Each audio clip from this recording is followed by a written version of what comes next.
So these movements are called closed kinetic chain articulations of the shoulder, which means that your arm is going to be against something rigid, and we're going to be moving the body around the arm.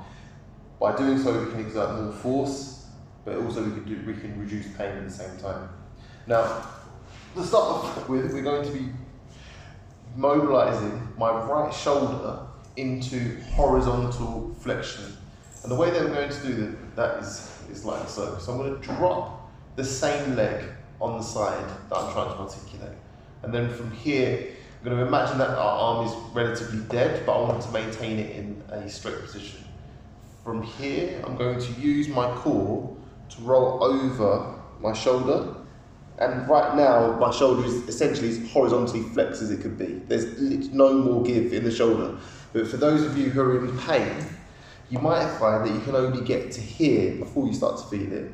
I want you to reach until you're borderline uncomfortable. And then from here, I'm not going to use my core to rotate over, I'm going to use my arm. So I'm going to imagine that you're basically pushing your arm through the floor into this position, back over to here, push over. If it starts to become uncomfortable, then just start to ease off the range of motion a little bit. But the aim is that you're using your muscular strength in that shoulder to push off and then cover.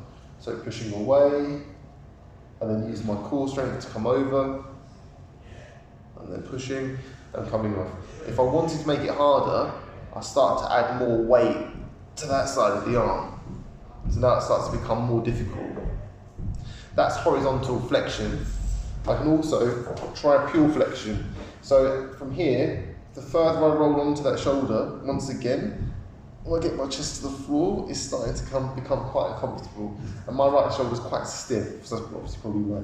Now, if I can do it free, nice, and I'm using my right shoulder to control that movement. So I'm keeping my fingertips on the floor, and I'm using my shoulder to allow myself to roll over nice and slow. Chest to the floor, and then back up. And the trick is that you don't want a gap underneath your armpit the whole time. If you want to make it harder, you just walk that shoulder up so it's a little bit more flexed. Once again, see how I'm trying to protect myself using that hand.